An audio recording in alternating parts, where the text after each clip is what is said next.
Hello, I'm Bill LuMaye, and thank you for watching Community Matters. We hope you'll continue to watch as we discuss issues facing our community and provide you with the resources and information needed to find solutions.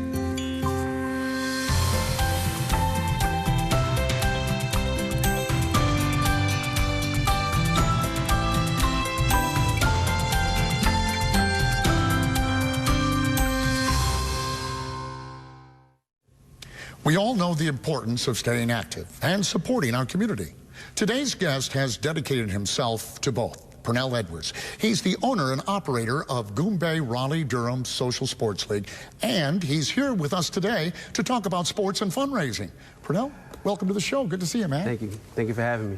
Well, before we get into sports and the fundraising, do you mind sharing with us who you are, get a little background on you? Sure. Well, as you stated, my name's Pernell.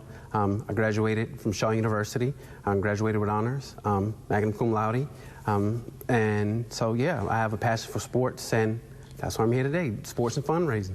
Oh, I mean, it's always fun doing something you love, right? For sure. A lot of us have passion for sports, but we're not very good at it. But I know a lot of people like to play and stay active and be a part of things. So tell me a little bit about what a social sports league is all about. What is it that we're talking about here? Okay, so a social sports league is where people can come together and meet new people, make new friends. That's the social aspect of it, while also playing sports. So that's what a social sports league actually is. Just people coming together, making new friends, making connections. You could meet someone and they could be a doctor or a lawyer. Just in that casual conversation, you meet them and you make that connection, and that connection goes a long way. So it's just that social aspect of just having fun and playing sports and meeting new people.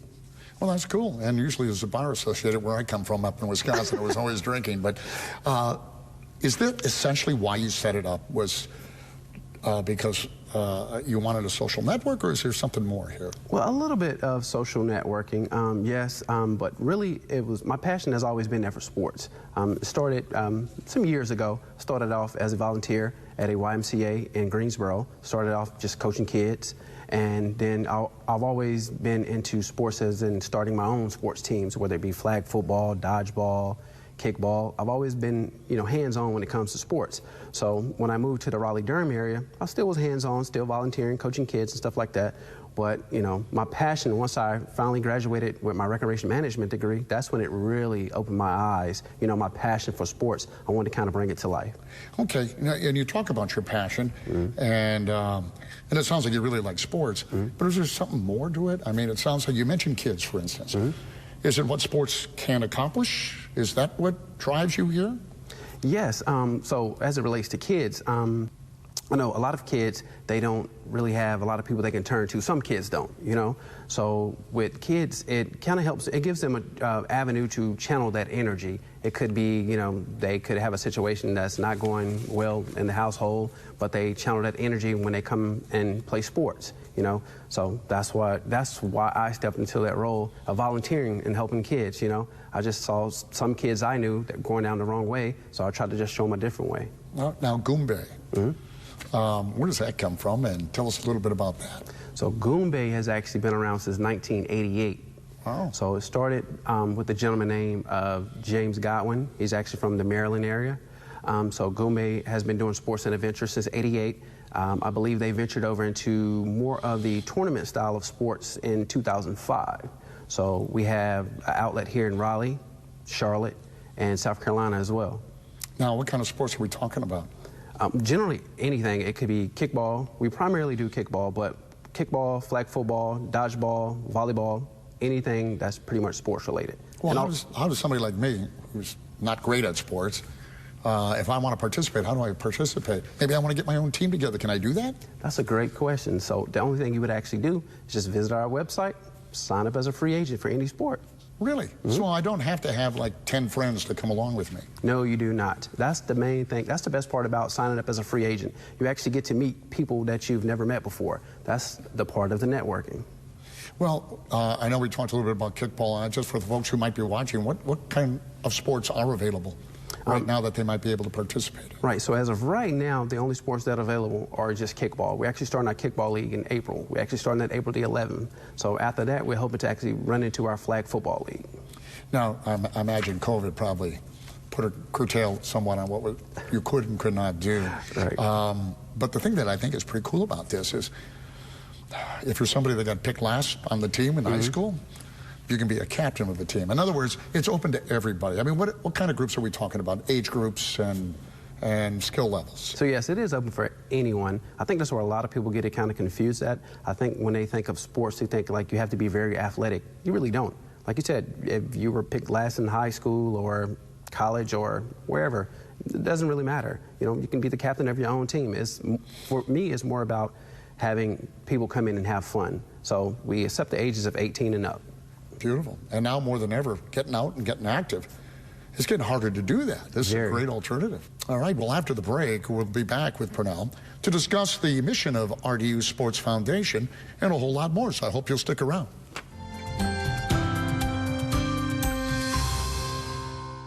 The National Desk covers America's news now. Live across America with breaking news at the Live Desk. Live tracking major weather events now. 3 inches per hour live. Comprehensive pandemic coverage now. Turn to the National Desk every weekday morning to understand America's news now. Weekdays at 7 a.m. on CW22. Kids, you want to have fun? Bring your friends, bring everyone. We have games, music, tunes, and more. NetSmartsKids.org. Watch out, whoops, hey, whoa. My name is Clicky if you'd like to know. Visit our site, have a great time, and remember, kids, be safer online. What? Be safer online. Come on. What? Be safer online.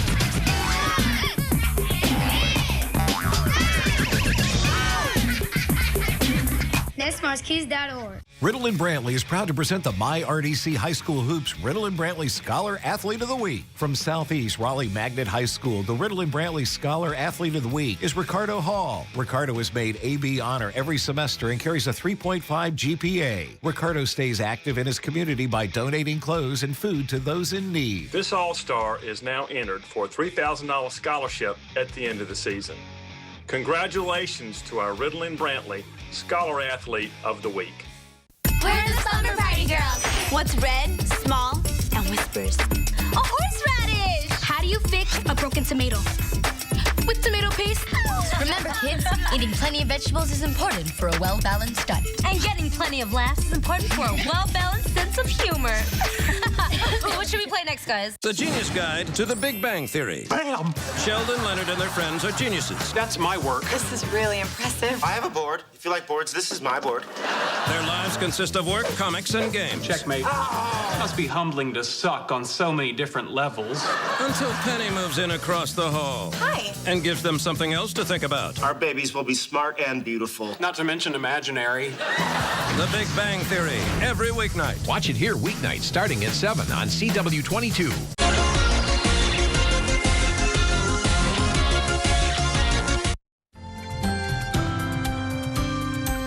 Welcome back. Today, we're discussing social sports and fundraising.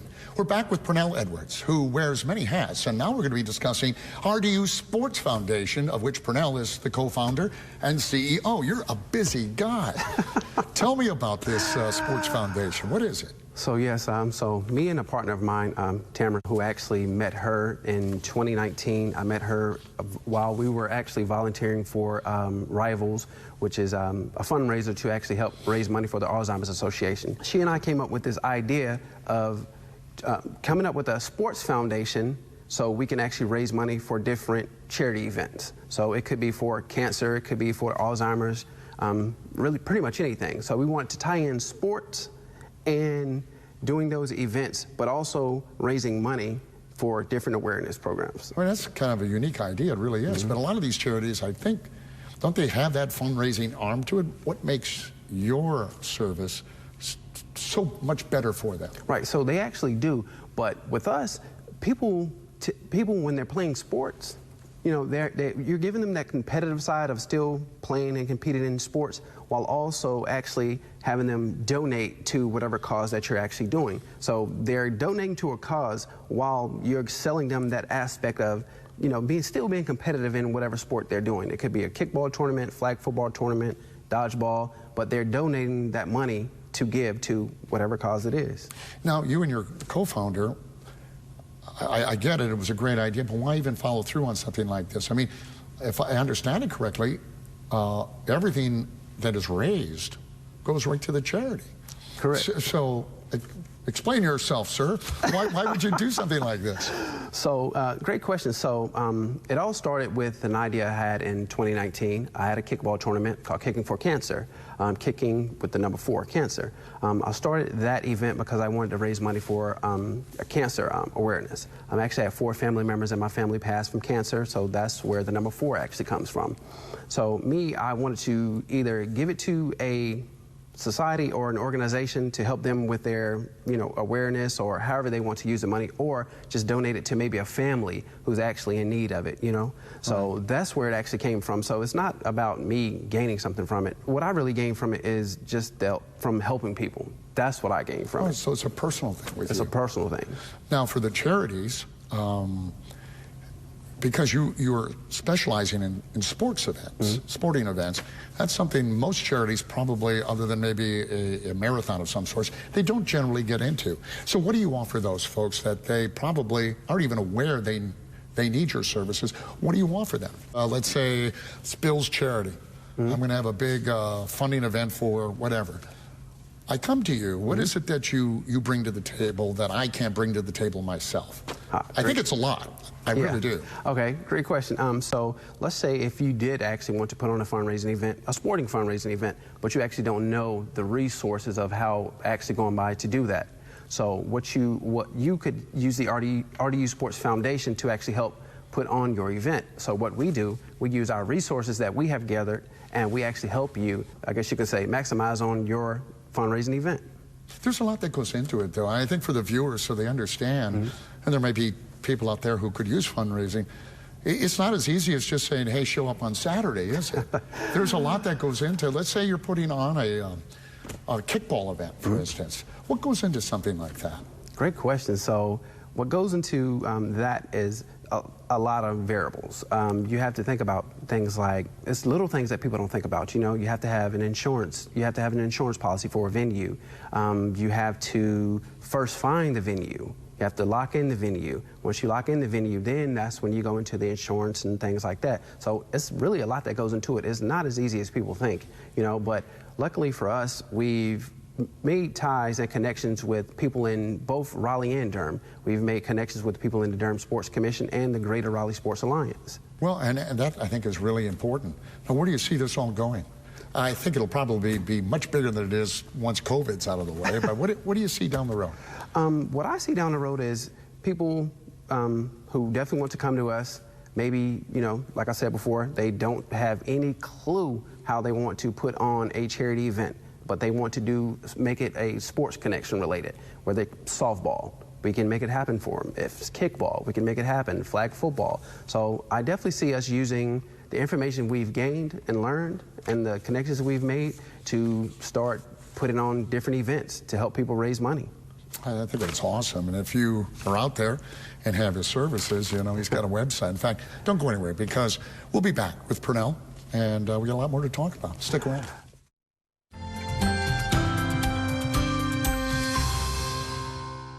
Riddle and Brantley is proud to present the myRDC High School Hoops Riddle and Brantley Scholar Athlete of the Week. From Enloe High School, Dakota Gordon. Dakota is the captain of the basketball team, the 2020 Cap 7 3-point leader, and carries a 4.53 GPA. Dakota is in the top 6% of his class and serves his community as a tutor for elementary schools. This All-Star is now entered for a $3,000 scholarship at the end of the season. Congratulations to our Riddle and Brantley Scholar Athlete of the Week. Personal foul? Inactive activities on a glorious day. Huh? Let's get out there and play! Sweet. Freeze! When do I get to be in? Uh-oh. Hey, Reggie, frozen people can't talk. PLA! An hour a day. I'm in. There are lots of great play ideas online, but don't stay too long. It's time to go back to the 80s. It's about the music and giant hair and glitter cannons. Oh, God. The Goldbergs, every weeknight. Weeknights at 6 on CW22. OMFG, our Modern Family guarantee. Can I get a what? You'll LOL all week long. Modern Family Nightly. Weeknights at 6:30 on CW22. Welcome back. Pernell is back with us to discuss some upcoming events and fundraisers, which is always kind of exciting. I appreciate you sticking around. Let's talk a little bit about, let me start with this, because why is sports fundraising, this aspect, which I just think is so cool, why is this something that charities should really think about, and what are the advantages that maybe they haven't thought about? For me, it's more so of people getting that they're still getting that competitive edge of wanting to compete for something, you know? That's why I like doing it tournaments related, you know? You're still coming and getting that feeling for competing for something while also donating for a cause. So you're paying for a tournament, yes, but the money that you're paying for the tournament is actually going towards a cause. So we try to make that connection. You know, people have fun when they come to sporting events, you know? You get the chance to cut loose, I guess, from a stressful work week or stressful life, you know? So by coming to our tournaments and competing, you're just letting loose while also having fun and donating to a great cause. Can it be more attractive, maybe, for folks who maybe, you know, aren't up for running a marathon, which it seems to be the predominant way a lot of people raise money, and there's nothing wrong with that, but somebody who would rather play kickball, for instance, is there something to that? Yes, it gives you that, I guess you could say it gives you that childhood feeling again of playing sports. Yeah. Definitely gives you that. You don't have to be the best player in the world just to come out and kick for a cause. You know, you're just really out there and you're just having fun, and you know you're out there doing it for you're doing it out there for a good aspect while you're doing it, a good reason why you're doing it, I guess you could say. In fact, you have some upcoming events, and I think one is kickball. You mentioned it. What's that all about? What's happening with that? Great. So we actually have a kickball tournament August 28th, 29th. So what we're doing with that is we're tying our sports foundation into that. So any money that's donated from that, a portion of the money that's raised from the tournament, we actually put back into our sports foundation so we can help put together different sporting events for the foundation. Oh, I got you. I see you got a two-day kickball tournament. Is that what it is? Yeah, two-day kickball tournament, August 28th, 29th. We do all ladies and we do co-ed. Oh, cool. So how do you participate in something like that? Easily. Just sign up on our website. As easy as that? Easy as that. Another event that's coming up is flag football, which is awesome. It really is. Tell us about that. So we're actually working with the North Carolina Olympics. So it's the Body Armor State Games of North Carolina, as I stated, with the North Carolina Olympics, and they're actually trusting us to put on the first ever adult flag football tournament. It's a 5-on-5 event. We're offering 4 different formats, and it's at the WRL Soccer Park here in Raleigh. I'm just grateful to be a part of it. As I said, it's the first adult flag football tournament for the state of North Carolina Olympic. That is so exciting. Now, sponsorship opportunities, because this, I think, is an awesome idea and a good cause. Are there sponsorship opportunities for businesses out there? Yes, there are plenty of sponsorship opportunities. We're actually in the process of updating our website, getting a sponsorship link added today as we speak. Oh, all right. So feel free if you're at home right now and want to participate. And how about if you're an individual and you want to volunteer, you need a blind ump or ref? I can do that. We're actually always looking for volunteers. So we're actually looking for volunteers now that's willing to help out with our kickball league that's going to start in April the 11th. We're looking for volunteer referees and free agents and coaches as well who actually want to come out and play. All right. Well, this is... as you put this all together, this must be a wonderful world for you, because this is exactly what you want to do with your life. Have you had an opportunity, and I know it's been tough with COVID and that, but I know you have had some fundraising opportunities with folks. What's that like for you to see, you know, that aspect of what sports can do for a good cause? That's a great feeling, to be honest. You see how much money you've raised, and then once you finally get to that end, the starting point is always hard because you have the events leading up to the end, pretty much. So, you know, getting it started is the hard part, but the joy of knowing and seeing how much you've raised and what it's going towards, that's what it is for me. For all of this, if you want to sponsor, you want to participate, if you're a charity, where do they go? Easily. You just go to our website, www.goombayrd.com. GOOMBAY.RD.com. That's GOOMBAY, RD.com. All right. Wow, what a pleasure. It's a great idea. I'll start doing my stretches. I'll be out there soon. Thank you for watching. We hope you've enjoyed today's show. If you have any questions or you would like to know more, please visit our websites at RaleighCW.com and myRDC-TV.com. I'm Bill LuMaye. Thank you for watching Community Matters. We'll see you next week.